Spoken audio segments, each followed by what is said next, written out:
और किया पास्ता, ये दबाया हमने ट्राउन।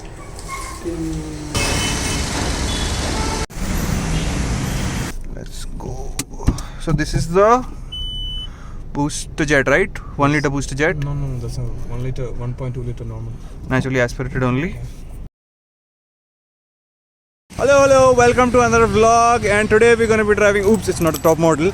So today we're going to be driving the Fronx that we've got, and it's a jacked up Baleno, that's what it's been called. And with this returns the BoosterJet 1 liter that had gone before 2020 in the Baleno RS that used to come. So talking about the front look that we have, this is the tri-DRL setup that's becoming a signature for Nexa cars. That is the twin LED setup for the headlamps. They've not given the fog lamps as such, but since you're able to see the headlamps sit a little lower, probably they might not be needed. I believe that the throw of these might be decent, but we'll have to check it out. Only then we'll be able to tell. Then we've got a front grille, that's a chrome treatment running from one DRL to another. That's the front bumper, that's with a little cladding that they've got. Talking about the side profile, probably I'll go on the passenger side. We've got traffic coming on the driver's one. So side mein aap dekhoge to we've got the alloys. Now this is not the top model, of course, so these are not the chrome alloys, but in the top model you get the chrome ones.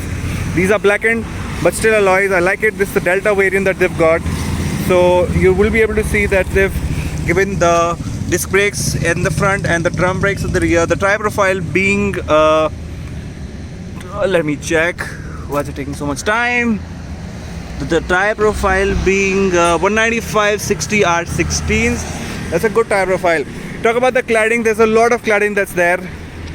So what they've basically done is they've taken the Baleno, risen it up by 20 mm and given it a lot of cladding, a lot of muscular feeling that they could have given, and try to make it look like an SUV, presenting to you the Fronx.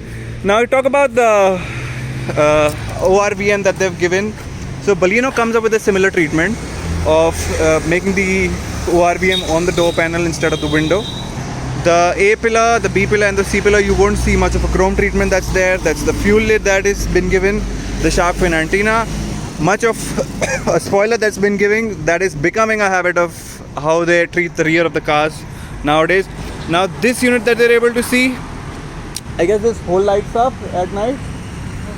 Only the even in the top model. The top model is connected, this variant is not connected. So top model you will be able to find the whole connected tail lamp treatment. Then talking about the boot, that's a 307 liter boot. That's a 307 liter boot, that the parcel tray that they've given. Here you'll be able to find the toolkit that is supposed to be there. Now talking about the spare wheel, what I was a little amazed to see, that is a regular size spare, not the alloy, but good thing to give from Maruti. So the door handle to grab it, and off we go.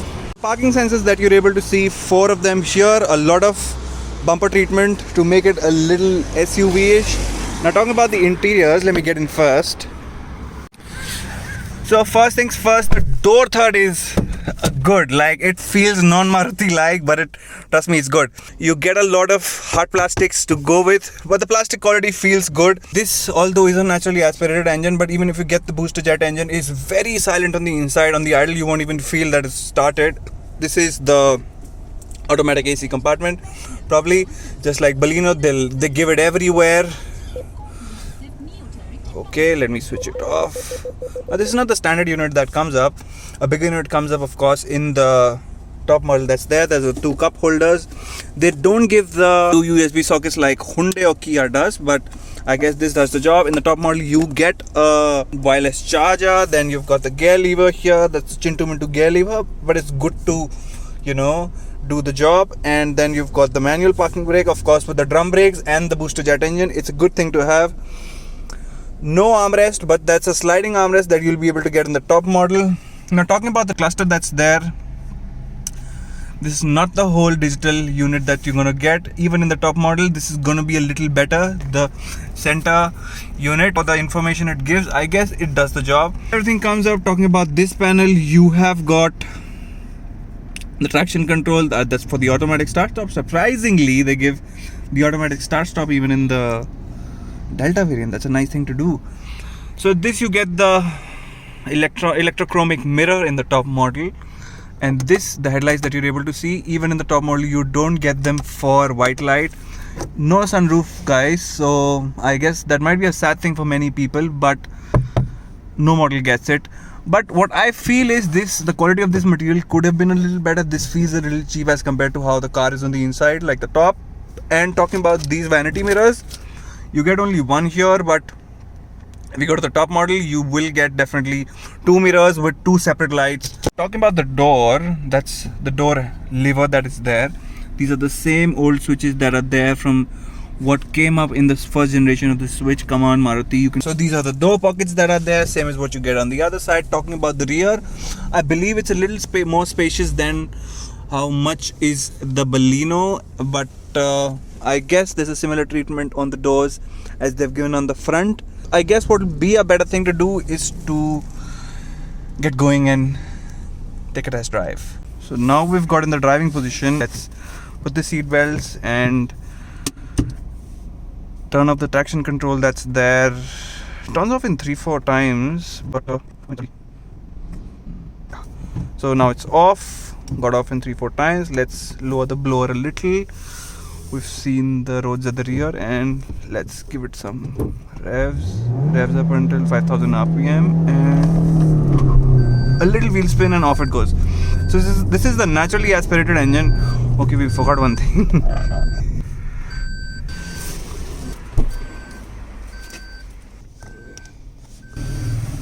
So even in the normal scenarios when nobody's sitting in behind, you will have to put all seat yeah, it's because of this is a new government rules.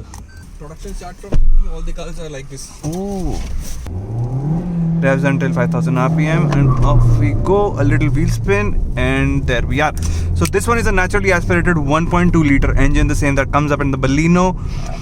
I was a little excited about the 1.2 BoosterJet, that 1 liter BoosterJet that they launched with this. So what happened with the Baleno RS in 2017 when it launched with that BoosterJet engine with the BS4 emission norms was that it produced around 104 PS of power, and it was a rock solid thing. Like, there was a light car and you could launch it, you could have fun with it, but probably not as much enthusiasts back then with to take fun from the car. But now they've decided to retune it. They've decided to launch it with the BS6 norms. We'll take a U-turn from here probably.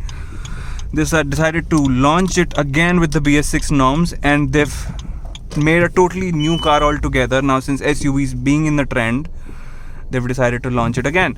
So now they've come up with another car, probably with almost similar dimensions as that of Baleno, a little jacked up, a little greater in height, length, and of course almost closed in terms of wheelbase, matching from that of Brezza. So talking about the driving experience in the naturally aspirated, this is the similar engine, this is the similar chassis as that of Baleno. We've seen the driving dynamics of that car, and those have been pretty good. Those have been successful in the market. People have been liking it, and this will turn out to give a similar mileage in terms of the fuel economy as well. How much of mileage can we expect from this? Highway is almost 18-19. 18-19, and from the BoosterJet? 17-16. 17-16 from the BoosterJet. So this one has the similar suspension setup as that with the Baleno, that the BoosterJet, right? Yes. So I believe it's a little it's a little hard, but can be a little harder. It's on the softer side only. So talking about suspension setup, if this one has a similar suspension setup as that of the BoosterJet, the suspensions are soft, good for city conditions. You'll find them pretty good. But if we try to rev it off a little extra hard, then only we might be able to see how good they are in bouncy conditions. Let's try to launch it up a little with higher speeds, and let's see how stable is it to go to that. 60 is what we've reached, and okay, we've got a speed breaker. Let's test the brakes. Only the brakes are decent. Okay, ergonomics are good as well. The ORVMs are pretty visible. The A-pillar is quite thin as well, so you've got a good visibility all around. What also the top model gets that I might have forgotten to mention is the ambient light. The floor well lamps are there. Those The horn is of course Maruti like, and the keys I believe would be similar as well. So what is different is it's a little jacked up. The exciting thing about this car is the engine. Of course, that the one that we've not got today. And what's also exciting about this is the build quality that it might have. So this is not the same build on the same, not on the same platform as that of Brezza. Platform alag hai. No updates. So currently we've got no updates on that, but probably that will be an exciting thing to see. Rest, I believe it's on similar notes with Baleno and Grand Vitara only. So good car all in all. Probably another car that's going to be loved by people and it's going to be sold in good numbers. So thanks for tuning in and see you in the next one. Finally, before closing in, it is a jacked up Baleno, of course. Sits right between the Brezza and the Baleno. The good things about the car being the engine, of course, and another thing that we need to look about is it's gonna sell in numbers only for enthusiasts, but again it's a practical car anyway. So by the end of the day, if you're driving it for fun and you want a little practicality, I guess it's gonna be a good car to go for. The manual is gonna be fun, but I'm not sure about the automatic that they have provided with. It's a torque converter unit after all. So that's a 6-speed torque converter. I'm not sure it's gonna be as chunky as the manual is gonna be. So let's see how it goes. But the top model of the manual dual jet is gonna cost you somewhere around 14.5. But in that price range, I believe you get the base of Grand Vitara 2. That's it from my end. Thanks for joining in and see you in the next one. अरे पर इतना भी मज़ा नहीं आया यार. 1 liter booster jet के लिए गए थे, कहाँ फंस गए? Not the thing I was looking for apparently.